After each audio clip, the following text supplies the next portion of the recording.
کتاب اس کا 3 باب اور اس کی 17 آیت سے لے کر 19ویں آیت تک پرانے عہد نامہ میں یہ بچوں کی طرف مشتمل ہے۔ حبقوق کی کتاب اس کا 3 باب، میرے پاس جو پیج ہے وہ 878 ہے، پیج نمبر 878، لیکن نیو ایڈیشن بائبل میں یہ پیج فرق ہوگا۔ صفنیہ کے صحیفے کے آگے جو بک آئے گی حبقوق اس کا 3 باب، اس کی 17 ہے۔ قرآن کے کلام میں اس طرح سے لکھا ہوا ہے: اگرچہ انجیر کا درخت نہ پھلے اور تاک میں پھل نہ لگے اور زیتون کا حاصل ضائع ہو جائے اور کھیتوں میں کچھ پیداوار نہ ہو اور بیڑ خانہ سے بیڑیں جاتی رہیں اور طویلوں میں معاشی نہ ہو، تو بھی میں خداوند سے خوش رہوں گا اور اپنے نجات بخش خدا سے خوش وقت ہوں گا۔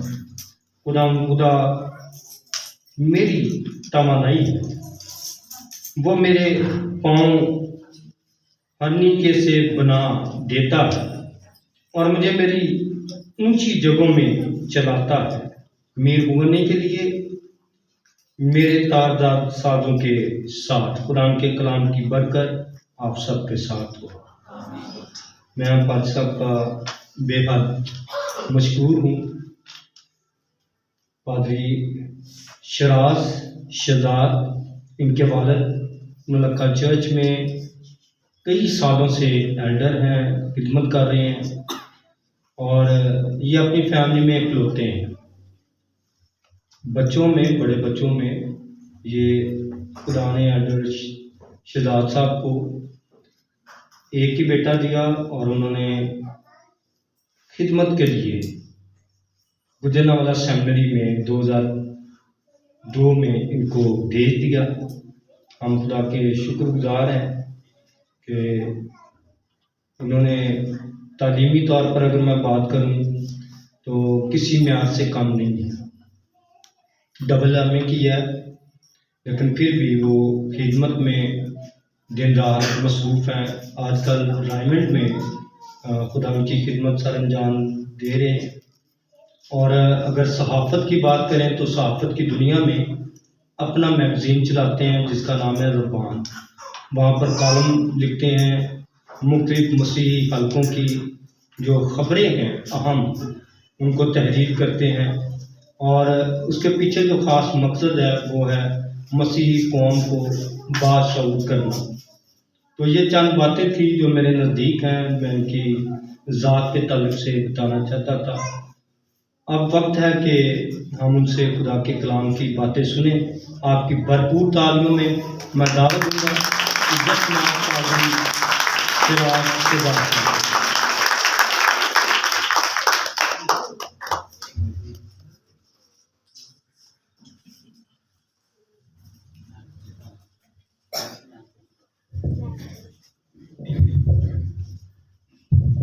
مسیح یسوع کے قدوس اتم جلالی اور معتبر نام میں آپ سب کو سلام۔ میں پادری صاحب کا اور اس کی تبسم صاحب کا، ان کی کلیسیا کا، ان کی چرچ کمیٹی کا دل کی اتھاہ گہرائیوں سے مشکور ہوں کہ آج خداوند کے فضل سے ممکن ہوا کہ میں خداوند کا کلام تلونڈی پنڈرا چرچ میں شیئر کر سکوں۔ پادری صاحب اور میری رفاقت کو 16-17 سال ہو گئے ہیں، اور پادری صاحب نے ہمیشہ محبت کی ہے اور آج ان کی محبت کے طفیل میں آپ کے درمیان ہوں۔ سو خداوند ہم سب کو فضل بخشے کہ آج کا کلام ہم سب کی زندگیوں کے لیے باعث برکت ہو۔ آمین۔ حبقوق نبی جو ہے، یہ بائبل مقدس کی جو چھوٹی کتب ہیں، نبی جو ہے وہ اپنی نبوت کے وسیلے سے بڑا اور چھوٹا نہیں ہوتا، بلکہ نبی جو ہے اس کی جو صحیفہ ہے اس کے حجم کی کمی کی وجہ سے ان کو انبیاء اصغر کہتے ہیں۔ انبیاء اصغر چھوٹے نبی جیسے حبقوق، جیسے عبدیہ، جیسے یونا، یہ کتابیں جو ہیں حجم کے اعتبار سے چھوٹی ہیں، اور یسایہ نبی، یرمیہ نبی کا صحیفہ یہ جو ہے یہ حجم کے اعتبار سے بڑی طویل کتابیں ہیں۔ حبقوق جو ہے اس کے تیسرے باب میں ہم پڑھتے ہیں کہ وہ ایک لیریکل پریئر، ثنائی دعا جو ہے وہ تیسرے باب میں خدا کے حضور پیش کر رہا ہے۔ اگر ہم اس کتاب کے متن کو دیکھیں، اس کے پس منظر کو دیکھیں، تو نبی خدا سے اصرار کر رہا ہے، نبی پریشان ہے کہ خداوند تیرے لوگ مختونی قوم ہیں۔ ابراہیم کے ساتھ خدا کا وعدہ کہ میں تجھے سب قوموں کے اوپر برکت دوں گا۔ ہم مقدس ابراہیم کے وسیلے سے دیکھتے ہیں کہ خدا مقدس ابراہیم کو کہتا ہے کہ تیرے سرب سے قوموں کے جتھے نکلیں گے، اور آج 3 بڑے توحید پرست مذاہب جن میں یہودیت، جن میں مسیحیت اور اہل اسلام، یہ تینوں اپنی جڑوں کو مقدس ابراہیم کے وسیلے سے تلاش کرتے ہیں۔ ابراہیم کا بیٹا اسماعیل جو کہ عربوں کا جد امجد ہے، اور آج بھی اگر ہم غور کریں تو ہمیں بنی اسرائیل کے درمیان اور ان کے فرسٹ کزن جو کہ اسماعیلیوں کے وسیلے سے عرب جو ہیں وہ ہمیں نظر آتے ہیں۔ خدا نے اسماعیل کو بھی برکت دی اور کہا کہ تیرے وسیلے سے قومیں پیدا ہوں گی، مگر اسحاق کو اس لیے ہم وعدے کا فرزند کہتے ہیں، ایک تو وہ اس کی منقوہہ بیوی کے وسیلے سے اس دنیا میں آتا ہے، اور دوسرا خدا نے مقدس ابراہیم کے ساتھ جو وعدہ کیا وہ یہ تھا کہ تیرے سلب سے اس کا جو بیٹا تھا ابراہیم کا اسحاق، وہ وعدے کا فرزند ہوتا ہے، اور اس کے وسیلے سے آگے بنی یعقوب جس کو آل اسرائیل کہتے ہیں وہ بڑھتے اور پھلتے اور پھوٹتے ہیں۔ اس وقت کے دور میں جو معاملات چل رہے تھے وہ یہ تھے کہ حبقوق کی کتاب کے لکھتے وقت عالمگیر سطح پر کیا واقعات رونما ہو رہے تھے۔ ہم دیکھتے ہیں کہ 722 میں جنوبی سلطنت جو ہے وہ اسیری میں چلے جاتی ہے۔ آپ کو پتا ہے بنی اسرائیل 2 حصوں میں تقسیم ہو گئے تھے، ایک شمالی سلطنت اور دوسری جنوبی سلطنت۔ اب 722 میں جو جنوبی سلطنت ہے وہ اسیری میں چلی جاتی ہے۔ بنی اسرائیل 3 دفعہ اسیری میں جاتے ہیں، اور وہ اسیری کے دوران جب خدا کو یاد کرتے ہیں، جس طرح ہم خروج کی کتاب میں پڑھتے ہیں کہ 450 سال وہ کراہتے ہیں، وہ روتے ہیں، وہ خدا کے آگے گرے ازاری کرتے ہیں، اور خدا ان کو ایک ایسا مسیحا دیتا ہے جو کہ جس کی جان خدا پانی سے بچاتا ہے، جس کے نام کے وسیلے موشا، جس کا مطلب ہے پانی سے نکالا ہوا، اور بنی اسرائیل سب سے جلیل القدر نبی جس کو مانتے ہیں وہ ہے مقدس موسیٰ۔ اب 722 کے بعد 627 میں ہم دیکھتے ہیں کہ یرمیہ نبی بھی اپنے نبوتی صحیفے میں بارہا بنی اسرائیل کو بتا رہا ہے کہ اپنے کاموں سے باز آؤ، اگر تم باز نہ آئے تو خدا تم کو بابل کی اسیری میں بھیج دے گا۔ لیکن بہت سارے اجرتی نبی جن کو پیڈ پروفٹ کہا جاتا تھا، جو کہ بادشاہوں سے پیسے لے کر بنی اسرائیل کے بارے میں یہ پیشین گوئی کرتے تھے کہ کچھ نہیں ہوتا، تم اسیری میں نہیں جاؤ گے کیونکہ تم خدا کے لوگ ہو، تم مقدس قوم ہو، تم مختونی قوم ہو، اس لیے فکر مند نہ ہو۔ لیکن کلام کہتا ہے کہ خدا اپنے وعدوں میں سچا اور عادل ہے۔ نئے ادرام میں خدا کے بارے میں لکھا ہے کہ خدا جن کو بیٹا بناتا ہے ان کو خدا کوڑے بھی مارتا ہے، اور خدا نے بنی اسرائیل کو تنبیہ کی، سرزنش کی آج ہم دیکھتے ہیں کہ بہت دفعہ کہا جاتا ہے کہ وہ قوم جو ہے وہ گردن کش قوم تھی، وہ خدا کے حکموں کو نہیں مانتے تھے۔ 40 دن کا سفر جو ہے جب وہ بحر کلزم سے نکلتے ہیں تو وہ 40 سال پر محیط ہو جاتا ہے، لیکن نہ ان کی جوتی ٹوٹتی ہے، نہ ان کے کپڑے پھٹتے ہیں۔ خدا آسمان سے من برساتا ہے، خدا رات کو آگ کے ستون کے وسیلے سے ان کی جو سردی اور ٹھنڈک میں خدا ان کو حدت پہنچاتا ہے، اور گرمی میں خدا بادل کا ستون بن کر ان کے آگے چلتا ہے تاکہ ان کو گرمی نہ لگے۔ جب ان کو پیاس لگتی ہے تو ان کے لیے میٹھے پانی کے چشمے جاری ہو جاتے ہیں، لیکن جب وہ قوم 40 سال بیابانوں میں مارے پھرتی ہے تو وہ مقدس موسیٰ کو کہتی ہے، مقدس موسیٰ تو ہمیں مارنے کے لیے یہاں کیوں لے کر آیا؟ اور وہ کہتا ہے کہ کاش اسرائیلی قوم اس کی آگے نوحہ گناہ ہے، ماتم کرتی ہے کہ اس سے اچھے تو ہم مصر میں ہی تھے۔ اور وہ یاد کرتے ہیں، ہائے وہ مصر کی ہانڈیاں، ہائے وہ مصر کے کھیرے، تو کہاں پر لے آیا جہاں پر سانپ اور بچھو ہیں؟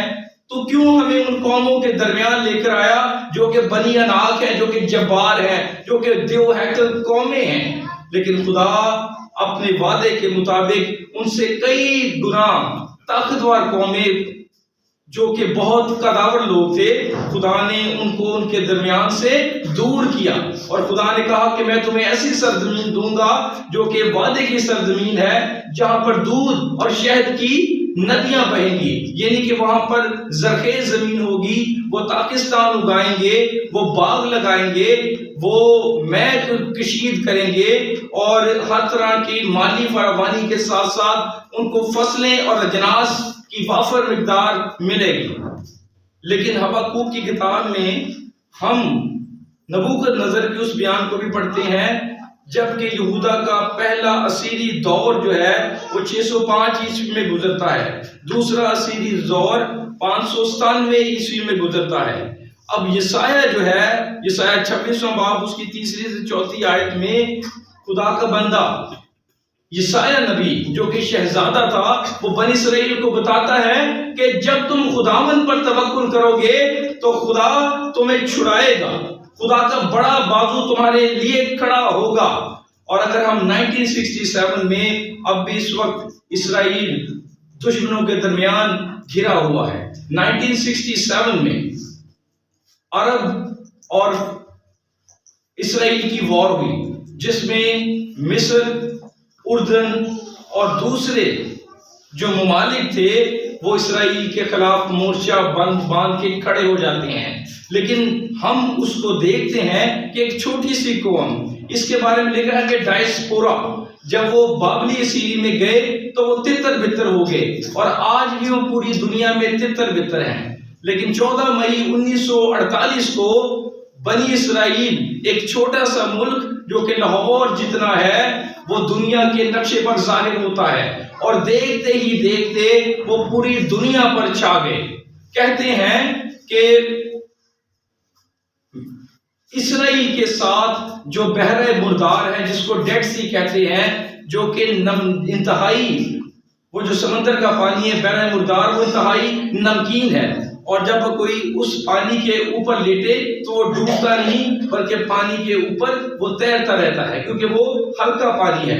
اور سپیاں، ہیرے اور قیمتی جواہرات جو ہیں وہ بحر مردار سے نکالتے ہیں۔ ان کے پاس دولت کے خزانے ہیں، اور جتنی دولت اس وقت امریکہ کے پاس ہے ان سے 4 گنا زیادہ بنی اسرائیل کے پاس ہے۔ خدا نے بنی اسرائیل کے بارے میں کہا کہ جو تجھ پر لعنت کرے گا میں اس پر لعنت کروں گا، اور جو تجھے برکت دے گا وہ مبارک ہوگا، اور آج بھی وہ برکت ان کے ساتھ ہے۔ لیکن قوموں کی زندگیوں میں کئی دفعہ ایسے انقلاب برپا ہوتے ہیں جو کہ ان کو قوم بنانے کا سنہری سبق دیتے ہیں۔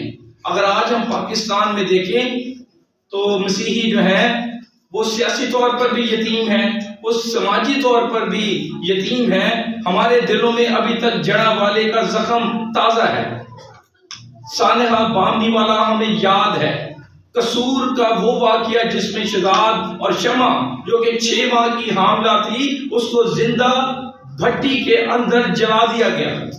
سو یہ حالت زار ہے، لیکن ہم پتہ نہیں کب قوم بنیں گے۔ قوم بننے کے لیے ہمیں مذہبی طور پر، ہمیں سماجی طور پر، ہمیں سیاسی طور پر اکٹھا ہونے کی ضرورت ہے، اور جب ہم اکٹھے ہوں گے، ایک قوم بنیں گے، ایک دوسرے کے لیے جینا سیکھیں گے، تب ہی ہمیں قوم بن سکیں گی۔ بنی اسرائیل کی قوم نے اپنے آپ کو قوم کے طور پر ثابت کیا۔ وہ جن ممالک اور جن ملکوں کے مفتون رہے، انہوں نے ان کے اندر سے اسرائیلیت کو، عبرانیت کو نکالنے کی کوشش کی، مگر وہ خود مٹ گئے۔ لیکن اسرائیل اور خدا کے چنیدہ لوگ آج بھی زندہ اور جاوید ہیں۔ ہم اس بات کو جانیں کہ آج بھی وہ ایک مبارک قوم ہے اور وہ پوری دنیا پر حکومت کرتی ہے۔ کوئی ایسی پالیسی جو کہ ان کے خلاف ہو وہ امریکہ میں بن نہیں سکتی۔ ہم اس بات کو بھی جانیں کہ قومیں کس طرح بنتی ہیں۔ اب یہاں پر نبوتی طور پر یہودا کی زراعت، زیتون، انگوروں کے تاک، تاکستان انگور، وہ تاکستان لگاتے تھے، اور آج بھی جو سب سے اچھا انگور کی کشید کیا ہوا پانی ہے وہ پوری دنیا میں وہ آپ کو اسرائیل کا ملے گا۔ جہاں پر صحرا ہیں وہاں پر ایک چھوٹے سے ملک نے اتنی زیادہ پیداوار پیدا کی، وہ سائنس سے ٹیکنالوجی میں اتنا آگے ہے، وہ پھل پیدا کرنے میں بہت آگے ہے۔ وہ وہاں پر زرخیز زمین نہیں، صحرا ہے، لیکن انہوں نے وہاں پر سرسبز اور شاداب میدانوں کو بنایا، کیونکہ ان کے پاس وزڈم ہے، ان کے پاس دانائی ہے جو کہ خدا کی دی ہوئی ہے۔ اب آگے چل کر خدا بنی اسرائیل کو منع کرتا ہے کہ اپنے ہاتھوں کو ظلم سے روکو، لیکن بنی اسرائیل جو ہے، جس طرح بنی اسرائیل جو تھے وہ خدا کے حضور گمراہ برگشتہ ہوئے، خدا کا کلام یہ کہتا ہے کہ جو انسان باپ کے تخم اور ماں کے بطن ادر سے پیدا ہوتا ہے اس کے اندر گناہ مروثیت میں آ جاتا ہے۔ وہ بائی ڈیفالٹ اس کے تخم میں گناہ، اس کی نسل میں گناہ اور اس کی فطرت میں گناہ آ جاتا ہے۔ لیکن جب ہم خدا کے بیٹے کو چومتے ہیں، اگر ہم دوسرا زبور پڑھیں تو وہاں پر لکھا ہے قومیں کیوں طیش میں ہیں، بیٹے کو چومو، بیٹے کے وسیلے سے زندگی ہے، اس کے وسیلے سے برکت ہے اور اسی کے وسیلے سے نجات ہے۔ آج قوموں اور قبیلوں کی زندہ امید خداوند یسوع مسیح ہے۔ خداوند یسوع مسیح کے وسیلے سے تاریخ شروع ہوتی ہے اور خداوند یسوع مسیح پر ہی تاریخ کا اختتام ہو جاتا ہے۔ اب یہاں پر حزقیل نبی جو ہے وہ دوران بائبل سیری میں نبوتی خدمت کا آغاز کرتا ہے 592 میں۔ 586 میں سقوط یروشلیم جو ہے وہ اس کے لوگ دوبارہ جو ہے وہ اسیری میں چلے جاتے ہیں اور یروشلیم کی ہیکل تباہ ہو جاتی ہے۔ ہیکل جو ہے اس کو سلیمانی ہیکل کہا گیا، دوسری دفعہ اس کو زربابل کی ہیکل کہا گیا کیونکہ وہ ایک ناظم تھا۔ ہم عزرا اور نہمیہ کی کتاب میں پڑھتے ہیں کہ جب وہ اسیری سے واپس آتے ہیں تو وہ دوبارہ یروشلیم کی ہیکل کی دیواروں کو تعمیر کرتے ہیں، اور تیسری ہیکل اس کو ہیرودیس کی ہیکل کہتے ہیں، کیونکہ ہیرودیس کے دور میں، خداوند یسوع مسیح کے دور میں، اس سے کچھ 40 سال پہلے ہیرودیس جو کہ ادومی نسل کا بادشاہ تھا۔ ادومی کون تھا؟ یعقوب کا بھائی عیساؤ، اور اس کی قوم کو کیا کہتے ہیں؟ ادومی۔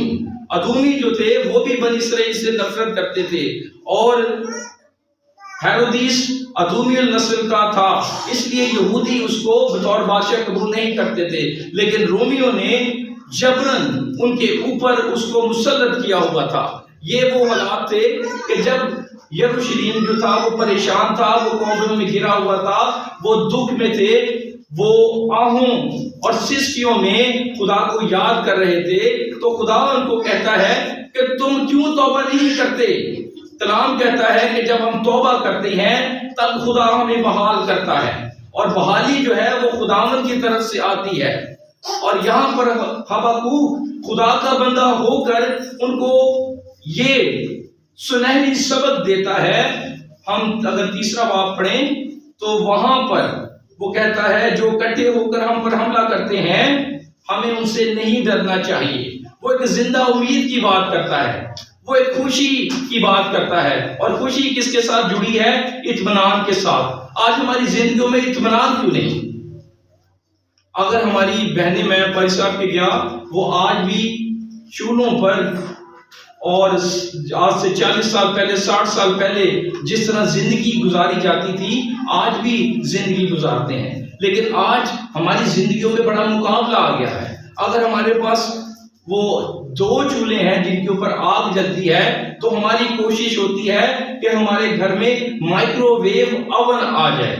اگر ہمارے پاس موٹر سائیکل ہے تو ہماری یہ کوشش ہوتی ہے کہ ہم جلد از جلد موٹر سائیکل کا سفر ختم کر کے گاڑی کے اوپر آ جائیں، اور جب گاڑی ہمیں مل جاتی ہے تب ہم یہ خواب دیکھتے ہیں کہ ہم ہوائی جہاز دیکھیں۔ انسان جو ہے وہ کسی حالت میں بھی خوش رہنا نہیں جانتا، اور اس کے لیے بائبل میں جو لفظ آیا ہے وہ ہے قناعت، قانی، خدا پر توکل کرنے والا، خدا کے اوپر اپنی ساری چیزوں کو ڈالنے والا۔ اور یہ اس وقت ہوتا ہے جب ہم دلی طور پر اطمینان حاصل ہوتا ہے۔ خداوند یسوع مسیح نے آسمان پر جانے سے پہلے یوحنا کی انجیل اس کے 17ویں باب میں کہا کہ میں تمہیں اپنا اطمینان دیے جاتا ہوں جو دنیا تمہیں دے نہیں سکتی، جو جس کا مطلب ہے peace, shalom, eirene, absence of war, جہاں پر جنگ نہیں، جہاں پر جدل نہیں، جہاں پر قتل و خون نہیں، جہاں پر نفاق نہیں، جہاں پر لڑائی جھگڑا نہیں، اس پیس کی بات کرتا ہے خداوند یسوع مسیح کہ وہ پیس، وہ شالوم، وہ آئرنی میں تمہیں دیتا ہوں، تم اس پیس کو حاصل کرو۔ اور جب وہ اطمینان ہماری زندگیوں میں ہوگا، جب ہم مقابلے کی دوڑ سے باہر آ جائیں گے کہ خدا ہمیں جس حال میں بھی رکھے ہم اس کے اوپر قائم رہیں، ہم اس کے اوپر قناعت کریں، تب برے سے برے حالات بھی ہمیں غمزدہ نہیں کریں گے۔ جب ملک اور قومیں ہم پر چڑھائی کریں تو ہمارے اندر اطمینان ہوگا کہ خدا ہمارے ساتھ ہے، جو پیتل کی کمانوں کو توڑ دیتا ہے، جو آتشی رتھوں کو ناکارہ بنا دیتا ہے۔ جب خدا کو غصہ آتا ہے تو اس کے نتنوں سے آگ نکلتی ہے اور وہ بھسم کر دیتی ہے۔ خدا کے بارے میں لکھا ہے کہ خدا بھسم کرنے والی آگ ہے۔ ہم خدا کو محبت کے طور پر تو ظاہر کرتے ہیں، لیکن اس کے ساتھ خدا کا دوسرا وصف ہے خدا عدل و انصاف کرنے والا باپ ہے۔ اور جو قومیں غریبوں کے ساتھ، بیواؤں کے ساتھ، یتیموں کے ساتھ، اور جو رذیل ہیں، جن کی کمریں معاشی بوجھ کی وجہ سے، سماجی بوجھ کی وجہ سے جھکی ہوئی ہیں، خدا ان کے ساتھ ہے۔ جب کلام کہتا ہے جب خدا ہمارے ساتھ ہے تو کوئی ہمارا کچھ نہیں بگاڑ سکتا۔ اب یہاں پر حبقوق ایک ایسی امید کی بات کرتا ہے جہاں پر وہ کہتا ہے کہ اگر انجیر کا درخت نہ پھولے، انجیر ایک پودا ہے اور انجیر کی جو فصل ہے وہاں پر کاشت کی جاتی تھی، اور انجیر کو وہ مالی فراوانی اور شادمانی، اور ان کے گھروں میں انجیر ختم نہیں ہوتا۔ لیکن حبقوق یہاں پر کہتا ہے کہ اگر انجیر کا جو پودا ہے وہ جھڑ جاتا ہے، اور اگر تاک میں پھل نہ لگے، پاکستان انگور، یہ پاکستان جو تھے وہ بنی اسرائیل میں آج بھی وافر تعداد میں موجود ہیں۔ اور اگر آپ زبور پڑھیں تو وہاں پر لکھا ہے گدید کے سر پر، داؤد نبی کا مزمور، گدید کا مطلب ہے گات۔ جب وہ زبور گاتے تھے تو وہ انگوروں کو ایک لکڑی کا ایک تختہ جس کے اندر انگور رکھتے تھے اور وہ پیروں سے اس کو کچلتے تھے اور اس کے ساتھ وہ زبور گاتے تھے، خدا کی حمد و ثنا کرتے تھے، تو اس کے ساتھ ساتھ وہ انگوروں کو کچلتے تھے۔ انگور بنی اسرائیل کی زندگی میں انتہائی اہم ہے، اور انگور کے بغیر، انجیر کے بغیر ان کی زندگی کا آغاز نہ ہو سکتا تھا اور نہ اختتام ہو سکتا تھا۔ آگے چل کے لکھا ہے اور کھیتوں میں کچھ پیداوار نہ ہو۔ آج بھی پاکستان جو کہ زرعی ملک ہے، آج بھی کسان جب اس کی فصلیں لہلاتی ہیں یا جب بارش نہیں ہوتی تو وہ خدا سے دعا کرتا ہے کہ آسمان سے خدا بارش برسائے اور وہ اپنی فصلوں کا حاصل اس کو مل سکے۔ آج بھی جتنی مرضی سائنس ترقی کر لے، ہم اس چیز کو دیکھتے ہیں کہ کھیتوں کی پیداوار کا حاصل جو ہے وہ خداوند کی طرف سے مبارک ہے۔ زبور نویس کہتا ہے اگر خدا ہی نہ گھر کو بنائے تو بنانے والے کی محنت عبث ہے، اور اگر خدا ہی نہ شہر کی حفاظت کرے تو نگہبان کا جاگنا عبث ہے۔ ہم سیکیورٹی کے اوپر نہیں، ہم تحفظ کے اوپر نہیں۔ کلام میں لکھا ہے کہ ہمارا تحفظ یعقوب کا خدا کرتا ہے جس نے دھرتی اور آسمان کو پیدا کیا۔ اور آگے چل کر وہ کہتا ہے اور بھیڑ خانے سے ساری بھیڑیں جاتی رہیں۔ بھیڑیں بھی ان کی زندگی میں انتہائی اہم تھی۔ وہ بھیڑوں کی اون سے کپڑے اس کا استعمال کرتے تھے اور اس سے گوشت حاصل کرتے تھے۔ ہم خدا کے بندے داؤد کو دیکھتے ہیں جو بھیڑ بکریاں چراتا تھا۔ ہم مقدس ابراہیم اور لوط کو دیکھتے ہیں جہاں پر وہ مال کی فراوانی کی بہتات کی وجہ سے علیحدہ ہو جاتے ہیں، اور لوط نے اپنے لیے ایک سرسبز و شاداب میدان کا چناؤ کیا، لیکن آگے جا کے سدوم اور عمورہ میں وہ اپنی راست بازی کو کھو دیتا ہے اور وہ گناہ میں گر جاتا ہے۔ کبھی کبھار ہم اپنی زندگی کے لیے اچھی چیزوں کا چناؤ کرتے ہیں، لیکن اگر وہ خدا کی طرف سے نہیں تو وہ ہمارے لیے بربادی کا سبب بنتے ہیں۔ اس لیے جب خدا ہماری زندگی میں کوئی اچھی چیز ہمیں دے، اگر آپ کو خدا کی جانب سے جو شادی شدہ جوڑے ہیں، کلام میں لکھا ہے جسے اچھی بیوی ملی اسے خداوند کی طرف سے تحفہ ملا۔ جن خاندانوں کے پاس اولاد نہیں، اگر خدا ان کو صاحب اولاد بناتا ہے تو یہ خداوند کی طرف سے تحفہ ہے۔ ہم 127 اور 128 زبور میں پڑھتے ہیں کہ تیری بیوی تیرے گھر میں زیتون کے پودوں کے تیری بیوی تیرے گھر میں میوہ دار تاک کی مانند، اور تیرے بچے تیرے دسترخوان پر زیتون کے پودوں کی مانند ہوں گے۔ یہ برکت اس آدمی کو ملتی ہے جو خداوند سے ڈرتا ہے، اور اس دور میں جہاں پر بیٹوں کو میل ڈومیننٹ سوسائٹی تھی، مرد کا معاشرہ تھا، عورت کو حقیر سمجھا جاتا ہے، لیکن خداوند یسوع مسیح نے، اگر ہم عورت کے بارے میں دیکھیں تو خدا نے آدم اور حوا کو برابر پیدا کیا۔ اس کے بعد ہم دیکھتے ہیں راحب فاحشہ جو کہ ایک بری عورت تھی، لیکن سلمون اس سے شادی کرتا ہے، اور خداوند یسوع مسیح کے نسب نامے میں اس بری عورت کا بھی واقعہ ہے۔ ہم رود کو دیکھتے ہیں کہ وہ ایک موابی عورت تھی، لیکن وہ بھی خداوند یسوع مسیح کے نسب نامے میں شامل ہے۔ ہم اس عورت کو دیکھتے ہیں جو عین زنا کے فعل کے وقت پکڑی گئی تھی، تو جب خداوند یسوع مسیح اس کا فیصلہ کرتے ہیں تو جو شریعت کہتی تھی، شریعت یہ کہتی ہے کہ اگر کوئی زنا کرتا ہے تو اس مرد اور اس عورت کو جماعت کے سامنے کھڑا کر کے دونوں کو سنسار کر دیا جائے، ان کو پتھر مار مار کے ہلاک کر دیا جائے۔ لیکن خداوند وہاں پر کہتے ہیں جو کوئی اس پر الزام لگانے کے لیے، اس پر عدالت کرنے کے لیے آتا تھا، خداوند زمین پر کچھ لکھنے لگتے، خداوند اس کا گناہ اس کے سامنے لکھ دیتے تھے اور وہ شخص پیچھے ہٹ جاتا۔ اور اس کے بعد خداوند نے کہا جا بیٹی پھر گناہ نہ کرنا، کیونکہ خداوند نے کہا کہ وہ مرد جس نے گناہ کیا ہے اس عورت کے ساتھ وہ کہاں ہے؟ تم نے اس کو تو چھوڑ دیا اور اس کو پکڑ لیا، کیونکہ سب سے نازک گردن جو ہے وہ عورت کی ہوتی ہے۔ مرد جب تھکا ہارا آتا ہے، باہر سے کسی سے لڑائی ہوگی، کسی سے کوئی جناب منہ ماری ہوگی، تو نزلہ سب تو پہلے آ کے ساڑی پہنتے اتر، ٹھیک ہے۔ میرے ایک بزرگ تھے، وہ کہتے تھے پتر تاڑے کو تسی تے بڑے حلیم لوگ جے، میں جدوں گھر آنا سا تے میں اتنے متحر بنی ہوندی سی تے جاندے ہی تہاڈی انٹی دی پٹائی شروع ہو جاتی سی۔ کھانے میں سالن زیادہ پڑ گیا ہے تو ہم اپنی بیوی جو کہ ہمارے بدن کا حصہ ہے اس سے لڑتے جھگڑتے ہیں، اس کو حقیر سمجھتے ہیں۔ میں چھوٹا سا آپ کو واقعہ بیان کروں۔ ہمارے استاد اسلم زئی یہ واقعہ بیان کرتے ہیں کہ ایک میں جہاں پر خدمت کرتا تھا، ایک بہن میرے پاس آئی، انہوں نے کیا بھائی صاحب بوٹے نو سمجھاؤ، بوٹا کو بڑا مارتا کٹ دے۔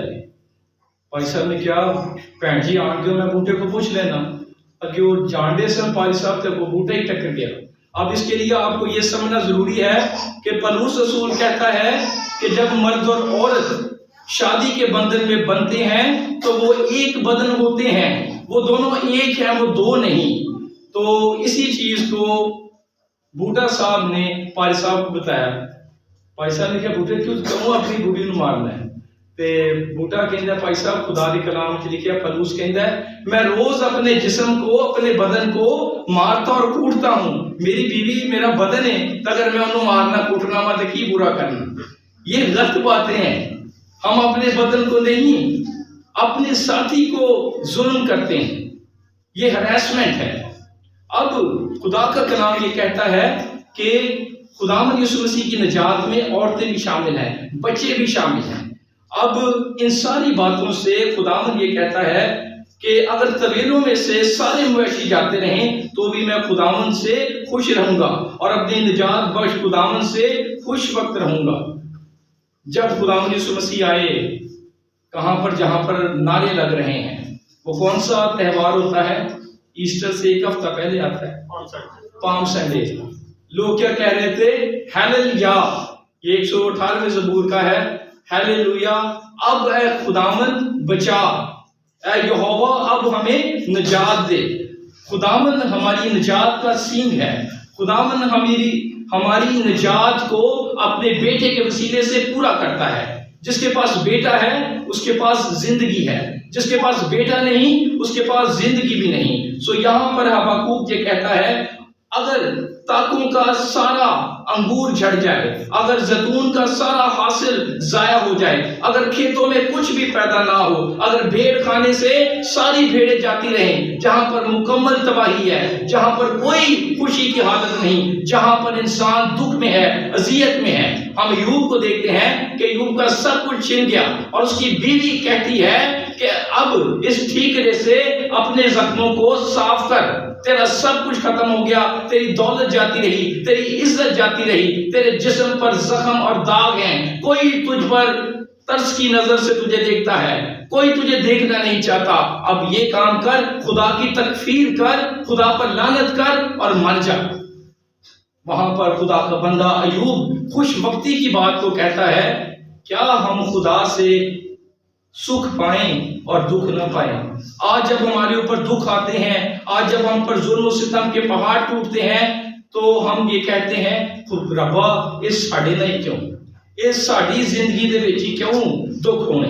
لیکن کلام لکھا ہے کہ خدا سب کاموں کے وسیلے سے اپنے ایماندار بندے اور بندیوں کی زندگی میں کس کو پیدا کرتا ہے؟ نیکی اور بھلائی کو. وہ بھلائی کا پیدا ہونا بڑا ضروری ہے. خدا کا بندہ داؤد کہتا ہے کہ میں نے دکھ اٹھا اٹھا کر تیرے آئین اور تیرے فرمودات کو سیکھا. ایک چرواہا جب اس نے بیسبا کے ساتھ گناہ کیا تو ناتن نبی اس کو بتاتا ہے کہ میں نے تیرے آقا، تیرے بادشاہ کی بیٹی سے تیری شادی کروائی، تو گمنام چرواہا تھا، میں نے تجھے اسرائیل کا بادشاہ بنایا. جو گناہ تو نے رات کی تاریکی میں کیا ہے دن دہاڑے تیری اولاد تیرے سامنے کرے گی. اب خدا نے داؤد کے ساتھ دو باتیں کیے تھے، ایک تو تیری سلطنت کبھی ختم نہیں ہوگی اور دوسرا تیرے گھر سے کبھی تلوار جدا نہ ہوگی. اور ہم دیکھتے ہیں سلیمان کا نوکر یربام جو ہے وہ بغاوت کا علم بلند کرتا ہے اور اس کے بعد بنی اسرائیل 10 قبیلے ایک طرف اور داؤد کا گھرانہ جو بنیامین اور یہودا پر تھا وہ 2 قبیلے ایک طرف. اس کی سلطنت جاتی رہی ان کی. اور ایک وقت آیا کہ بنی اسرائیل تتر بتر ہو گئے ساری دنیا میں. 1970 تک پاکستان میں کراچی میں ایسے معبد موجود ہیں، عبادت خانے موجود تھے جہاں پر یہودی موجود تھے. لیکن آگے جا کے جب ضیاء صاحب کا دور آتا ہے تو یہودی یہاں سے کوچ کر جاتے ہیں اور دوسری جگہوں پر چلے جاتے ہیں. سو آج میرے اور آپ کے لیے خدا کا کلام کیا ہے؟ توکل کرنا، ایمان رکھنا اور بری سے بری حالت میں بھی اس ایمان کے بانی کامل کرنے والے کو تکتے رہنا. وہ پنجابی کسی نے آکھے جنہ تکیا رب دا اونا رزق ہمیش، جنہ تکیا رب دا اونا رزق ہمیش، تے بھوکے کدی نہیں مردے پنچھی تے درویش.